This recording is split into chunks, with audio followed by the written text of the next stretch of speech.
Hello, and welcome to the Farmhouse. I'm Stephanie Spiker. And I'm Candace Rosbowski.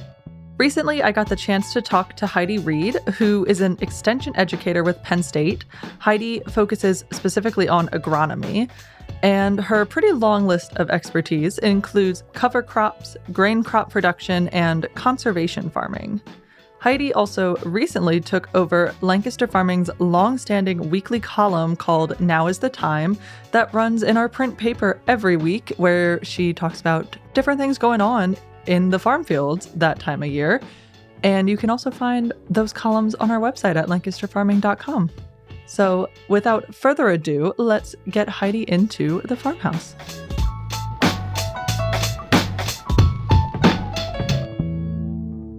Heidi, welcome to the farmhouse. Thank you for joining me. Thanks for having me. So now that it's officially September, we're really getting into the big harvest seasons around here. So as of right now, what are you kind of seeing out in the field in your area in Pennsylvania? So I am based in York County, but live in Lancaster, and I spend a fair bit of time in Adams as well. So the whole region that I spend time in is very dry right now, exceedingly dry. So my team and I actually did a crop conditions tour last week across the state, and we were just talking about results this morning. And what we're seeing is that soybean yield potential was there. We have a lot of pods on the beans, but unfortunately, with as dry as it is, this is a critical time. Those pods are filling up, the beans are getting bigger. So we're worried that beans are going to be small, and so the yield is going to be lower than we would like to see, lower than average. But conditions, disease has not been a big issue this year, thankfully, for soybeans. And then thinking about corn, summary across the state was kind of yield is average to below average, depending on soil type. It has been a really interesting year weather-wise. Depending on when people happen to get in the field with the planter is going to play a big role in what type of yields they see. But quality looked fantastic in my region. We were seeing very low levels of leaf diseases, so things like gray leaf spot and tar spot and northern corn leaf blight were really, really low. So that bodes well. And pollination looked quite good. There was a little bit of tip dieback in corn, but in my region, corn yields should be close to average, I think, across the state, average to below. I don't think, unless somebody has an irrigated field, I don't think any yield records are going to be broken this year. Gotcha. That actually kind of leads right into what I wanted to ask you about next. So, you've already touched on the weather, and I feel like in Pennsylvania specifically this year, spring was really wet, and then summer has been pretty dry. And so it was just a long stretch of rain and then a long stretch of none, basically. So in my years working here at Lancaster Farming and interviewing different, experts in more the climate and meteorology and stuff, it seems like maybe those really prolonged extremes are becoming more common. Is that something that you've seen over the years? And then is there anything that farmers can do to mitigate the risk of those really drawn out weather patterns? Yeah, so you are correct. The data show that you are correct. Meteorologists and climate scientists are saying this, seeing this trend. My career has been relatively short in that grand scheme of things looking at the weather. When we say there's no normal anymore, we're talking about compared to when my grandfather would have been farming, for example. Right. But yes, when I talk to farmers who have been doing this for a long time, they're seeing less predictable seasons, that we would expect in Pennsylvania. And just more extreme weather events. When there's a drought, it's a very bad drought. And then when we get rain, it's 6 inches all at once, right. They saw in Lancaster or northern Lancaster earlier this year. It's definitely become more extreme. And the tricky part is managing that is kind of a long game. I like to focus on a couple of things. So first, like any way a farmer can diversify their operation, whether that's diversifying their crop rotation, diversifying their income streams, so making money in a number of different markets. I know there's been a big upswing in like the agritourism, for example, that can help like forgive the pun, weather the storm of like when commodity prices are low, for example, or yields are really poor in a given year due to weather. And then the other thing I like to focus on is soil health, particularly increasing soil organic matter. As at least, from my position as an agronomist and somebody who has seen the real benefits of conservation farming, increasing soil organic matter, focusing on soil health is not something that you're necessarily going to see reflected in the checkbook, when you look quarter over quarter or year over year.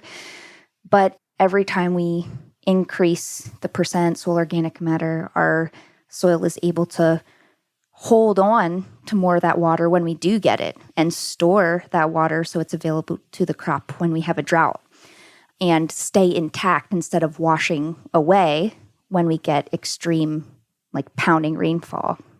So, yeah, that's a tricky one and can be difficult for some people to implement when they're not seeing an immediate return on investment. But yeah, so like reducing it for conventional, so like folks who are using pesticides, reducing tillage as much as possible, reducing insecticides to promote beneficials, using cover crops, diversifying the crop rotation. And then on the organic side, trying to use tillage wisely and always using animal manures and things like that to increase the organic matter.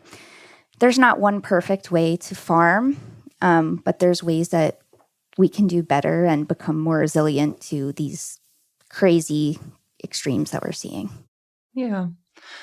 You use the term conservation farming, which is honestly something I don't know if I've ever heard used, which is surprising to me because I feel like I read and hear a lot of things, working in this job. But do you feel like that is being accepted very broadly? I mean, to me, I feel like I see cover crops all the time. When growing up in this area, I would see a lot of bare fields, which now it's fairly rare to see a bare field in the wintertime. So do you think that that's been accepted pretty broadly? I think it is highly dependent upon location, like support at the state and county level, as well as just people's growing conditions. So, for example, like in the northern tier, when they're so limited with the growing degree days that they have, we just simply don't see cover crop adoption up there as much as we see down here in the southeast, where we have just like an abundance of growing degree days. And also there has been a huge, within the Chesapeake Bay watershed specifically, there has just been a massive outpouring of resources, both education, technical service providers, and like cash dollars to get cover crops out on the field.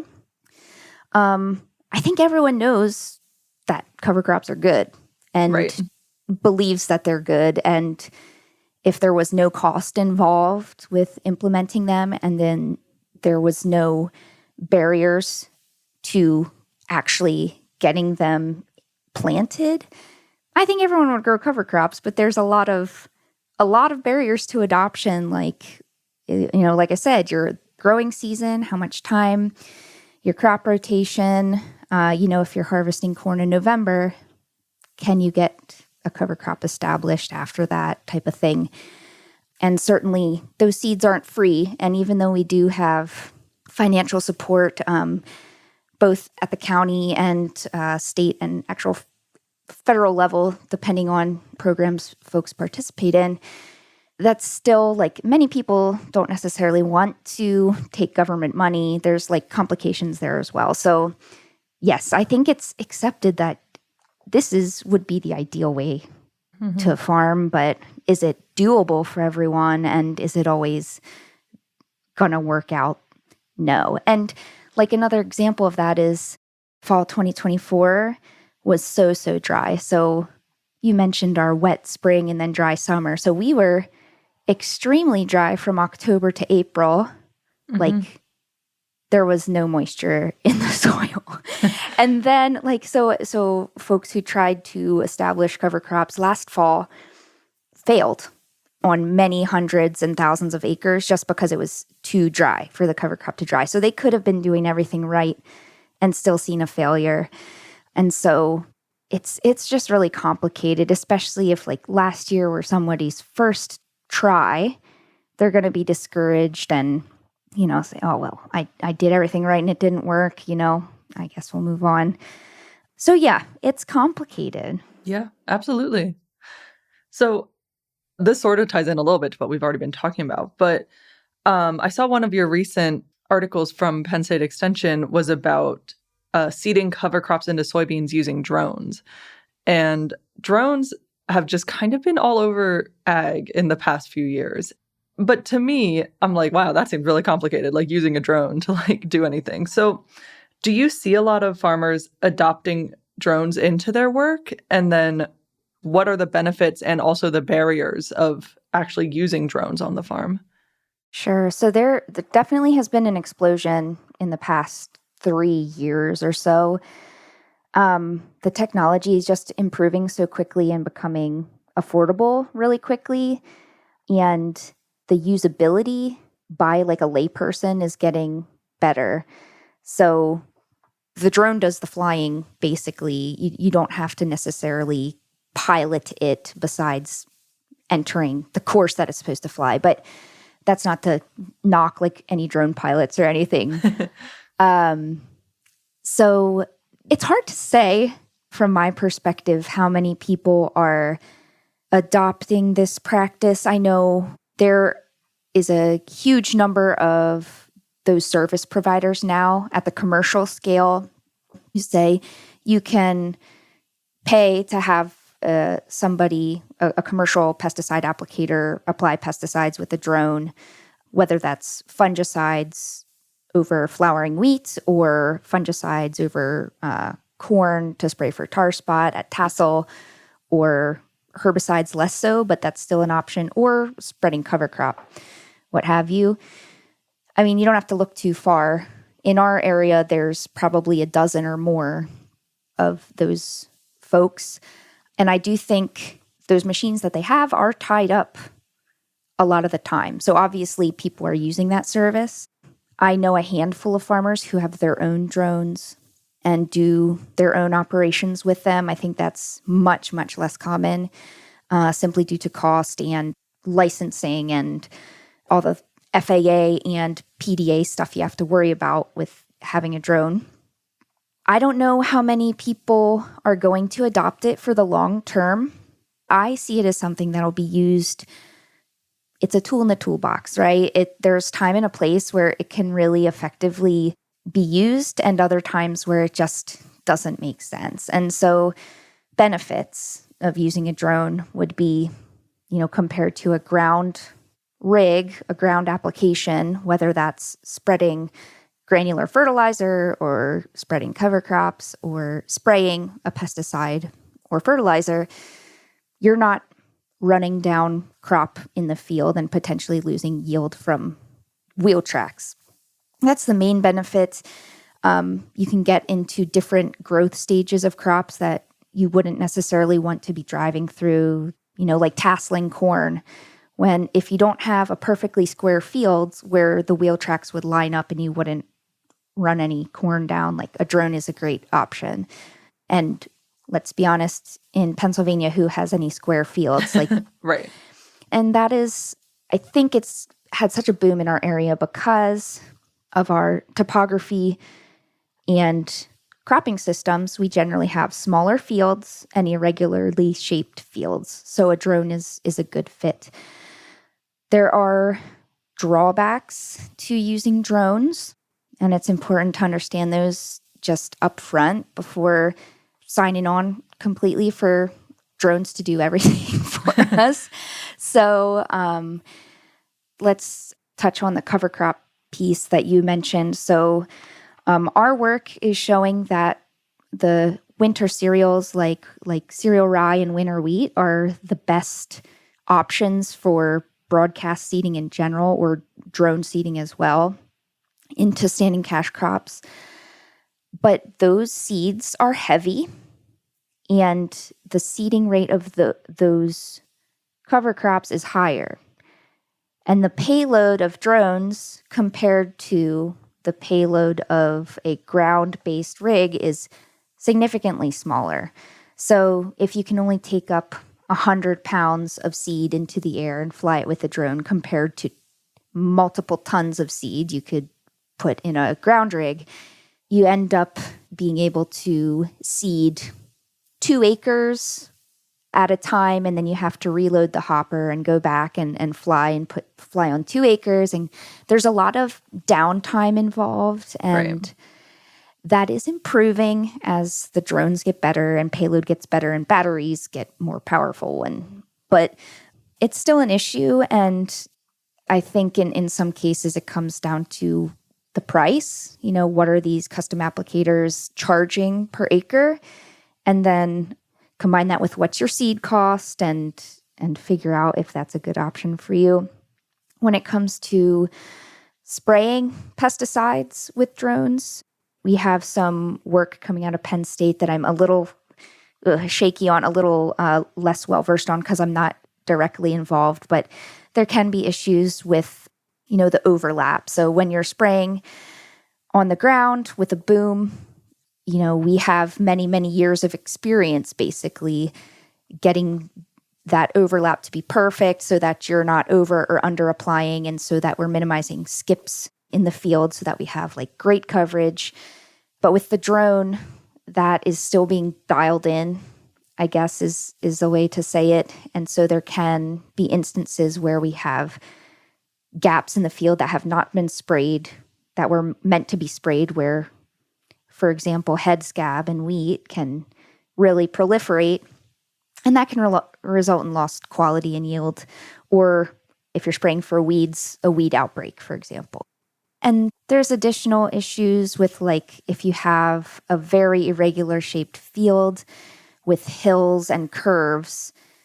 My understanding, until recently at least, was that you need to have line of sight at all times. So that means if you had to fly around a curve, you would have to have another technician standing up on the hill so they could watch the drone the whole time. And so it's tying up multiple staff when, if you're driving on the ground, you could just have one person. So there's a time and a place where it makes a lot of sense. And then there's applications where it simply doesn't. Yeah. So do you see any new technologies on the horizon that you think people will be maybe utilizing coming up soon, or have started utilizing? There's a couple that are out there that are maybe a little bit unproven. It's kind of the Wild West, but there's potential for really exciting things. So one of those realms is the biologicals that farmers can apply either, in the furrow as a seed treatment, sprayed on top of their crop. And, every company that's selling any type of input for crops has, a dozen of these and is making different claims about how effective they are. But we know, our soil biology are the final frontier. It's less studied than the depths of the ocean. We know so little about what's going on in the soil. And so the potential for soil biology to be primed by these products and to really improve crop growth in a sustainable way is really an exciting prospect. And so there's no way that at Penn State that we can look at every one of these products over many years, over many acres to see if they make the impact they claim to make. But it's possible that they could. I would encourage farmers to do some strip trials on their own farms to see if they're seeing the benefit that folks are claiming they're going to see. It's possible they will, and it could be an amazing addition to their crop management, and it's possible that it's a waste of money. All right. Well, we're going to switch gears a little bit. So, Mhm. one thing I always enjoy asking whenever I speak to someone who works in extension is you get so many calls and you just deal with, people all the time. So, are there any calls or visits that really stand out to you as like, wow, that one was not expected or silly or fun or something like that? Yes, and I was just telling someone about this the other day. So I find myself called in as like a mediator more often than you might think. So I got a call. This was only a year or so into the job, which makes it even funnier because I was probably in over my head, but called out to a farm. I thought it was a visit to a hay field to assess it and, kind of prescribe best herbicide to fix their weed problem and talk about integrated weed management, et cetera. What ended up happening was this man sat me down. I sat between him and his wife, and he said, "You need to convince her to let me spray my field because she doesn't want to use herbicides." And so it became a very uncomfortable conversation for, I think it ended up being about an hour and a half.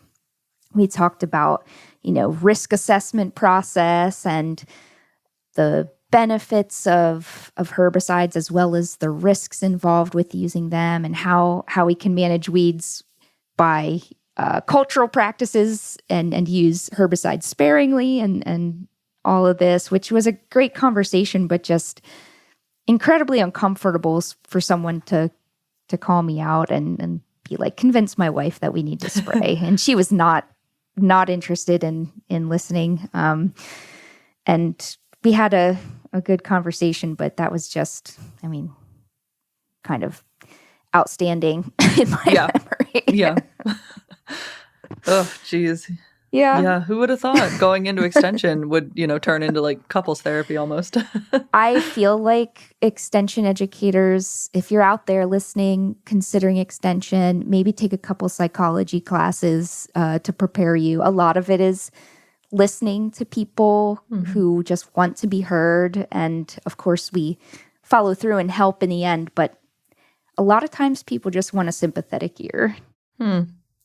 That actually leads perfectly into my next question. So working in extension is such this unique pairing of kind of like science and research, and then also like kind of education and being out and really communicating with people.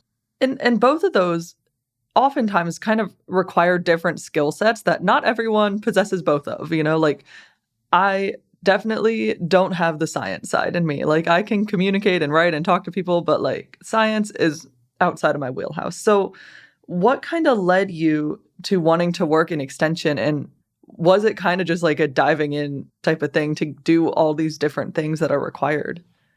Yeah, that's a great question. So I didn't know what extension was until I was probably halfway through my master's degree. So that's where my interest in extension started during my master's studies. I was at South Dakota State University, and I had a SARE-funded project. And SARE is a USDA program focused on sustainable ag research and education. And so every research project has a required outreach component. And so just through that project, I was, as one of my deliverables for that grant, having to do outreach to the ranchers I was working with out there.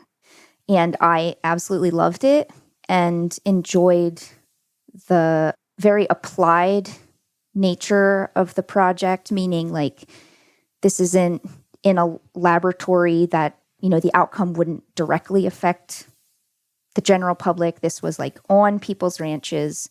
The results would potentially change or confirm what they're doing on their own ranch. And I just really enjoyed that. And I guess that's when I got bit by the extension bug. And then I was also part of a SARE-funded project for my PhD at Penn State and continued to do more extension outreach and just like never turned back. I knew from about 3 months into my time at Penn State as a grad student that I wanted to end up in extension. And so, yeah, that's how I got involved. And I started, directly out of graduate school, which has its drawbacks, right? I didn't have quote unquote real world experience. We see a lot of benefit from teammates of mine who worked in private industry, for example, bring a lot to the table in terms of like technical know-how, or have a farming background themselves. But yeah. So here at Lancaster Farming, you've taken over our long-standing weekly column called Now is the Time. So how has it been stepping into that role? And then what are kind of your goals for that column going forward? Because I know you are doing a lot of things that are the more traditional aspects of it, but, is there anything you want to bring in that's a little new or your own? Yeah. So I had dipped my toes into the column when Leon Ressler, who was the previous columnist, he would, if he was ever out for a little while, I would take over for a week or 2 or 3. So I knew it was involved. But you're right, the formula has been pretty similar for quite a while. And I am enjoying carrying on the tradition. I know that it's a column that there's certain people who it's their favorite part of the paper, and they pick up Lancaster Farming specifically to look at that. So it does feel like a little bit of pressure to maintain it as, this needs to be timely, agronomic, focused advice on, the cropping season. I have taken advantage of, in a couple of weeks, to write some like pet project stuff. So I did share about my drone interseeding work, for example, that probably doesn't apply to a whole lot of people necessarily, but it's a way to sneak in some research results. And also just, I have been trying to make a local connection, with calls I've been getting in a particular week, trying to add a little bit more narrative and personalization to that. What I have found, and so you're aware, but maybe listeners are not. So this column is a weekly column in the Lancaster Farming, and I submit the column and my face is pictured next to it, but I haven't necessarily written from scratch every article. So I have a team of agronomy educators and specialists at Penn State. And oftentimes I'll pull from like the ag safety team or the dairy team or the horticulture team as well.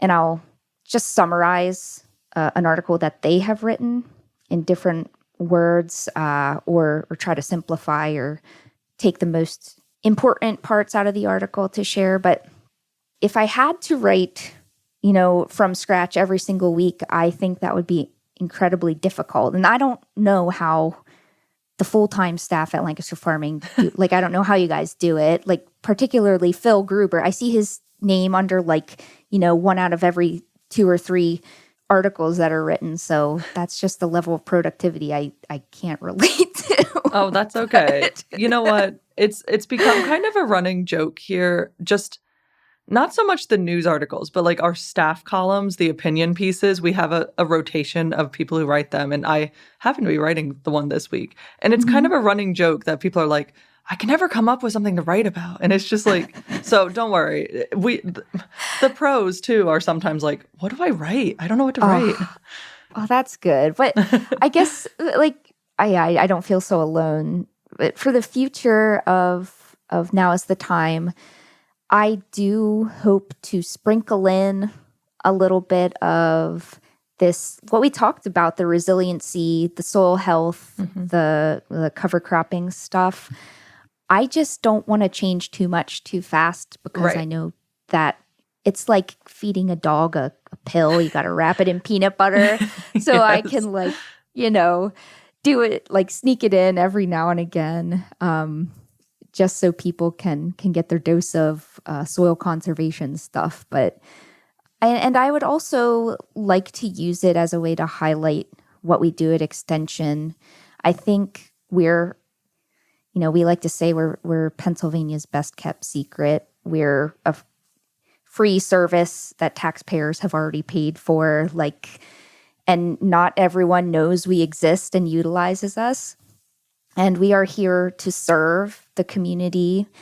And so I want to make sure people know what we do and how to get a hold of their local extension educator, whether that's from the agronomy side or livestock or 4-H.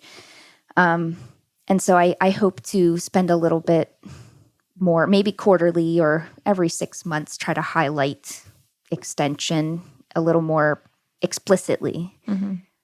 Yeah. Nice.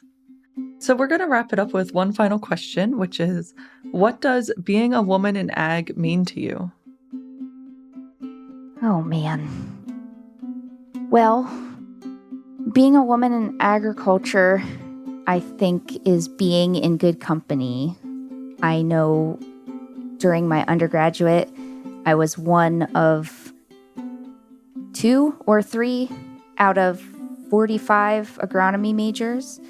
But now half of our team at Extension is female, and I know many women farmers who are out there maybe not attending all of our meetings, but, doing the work and making these decisions on the farm and are an really important thread in the fabric of ag here in Pennsylvania and beyond. And so there was a time when I was intimidated, feeling like I was the only woman out and about, and in some instances, maybe I still am at the front of a 2+2 meeting in a room full of, 200 old men. I'm up there telling them how to safely apply their pesticides. But, there are women in the audience too. And I feel like we take women in ag for granted because, even still, there's the language talking about the farm wife. And in many instances, they're simply like holding the farm together by keeping the books or, raking hay or running the skid steer. And so, I don't know. I feel like I'm in good company, and maybe women are less visible in ag, but we're everywhere and keeping the ship running straight. Nice. All right. Well, thank you so much for joining me on the Farmhouse. It was really great talking to you. I've read your columns, and now I've finally gotten to talk to you. So, yeah, you too, Stephanie. It's great to see your face. Yes.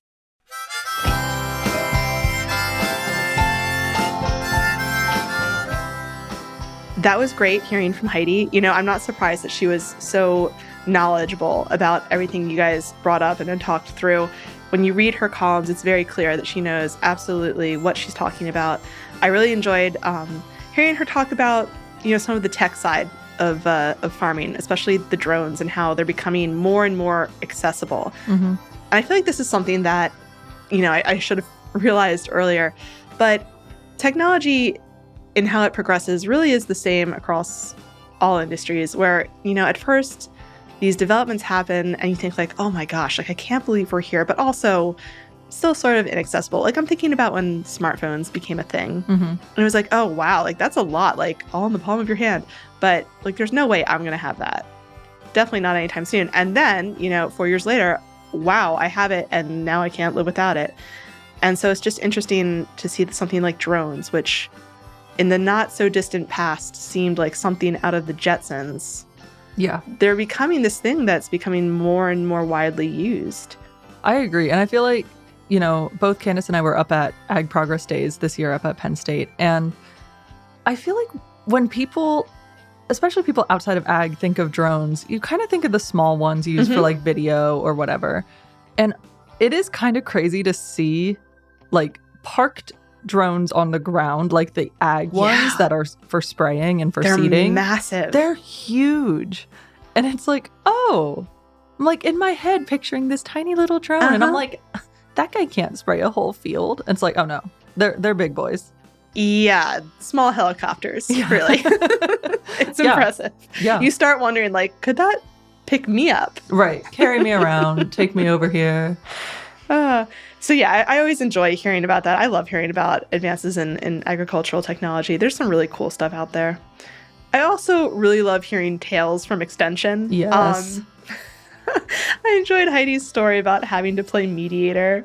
And I agree, maybe they should have to take some courses in, I don't know, psychology or mediation training or something. I feel like that could be its own podcast, Tales from Extension, because they've all got stories. They might have to be maybe massaged for anonymity, but yeah, I feel like it could be a good one. Yeah, I feel like that's part of the fun of working in Extension is you quite literally never know what's going to happen when your phone rings. Like, you just got to be prepared for anything, even apparently marital disputes. Yes, because now is the time to speak kindly to your partner. As much as we enjoy the substance in the Now is the Time column, I think here at Lancaster Farming, we also just enjoy the name of the column, as it has definitely permeated how we talk to each other and other people in our lives. Yeah, it's very common here in our office. If, for example, we get a slightly annoying email or something that we need to do something that we maybe don't want to do, to just be like, oh, now is not the time. You know, it's a very normal occurrence to use the phrase, now is the time. And of course, it's opposite. Yeah, I think you guys mentioned that the person who used to write Now is the Time before Heidi, his name is Leon Ressler. And I think still most of us say, now is the time, Leon, or now is not the time, Leon. And now we're going to have to adjust, and we'll say, now is not the time, Heidi. That's true. Got to switch the names now that she is the official columnist. Right. Thank you all for listening. If you like this episode, please consider subscribing if you haven't already done so. And if you really like this episode, please consider leaving us a review. If you have any questions or thoughts about the episode, you can email us at farmhouse@lancasterfarming.com. You can also find us on social media at Lancaster Farming on most platforms. Thank you again for listening and visiting us at the Farmhouse. I'm Stephanie. And I'm Candace. We'll talk to you later. Bye.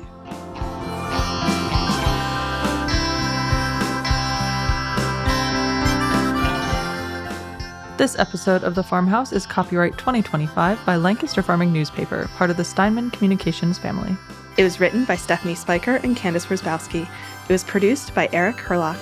It was mixed by Justin Berger. Music by Tin Bird Shadow.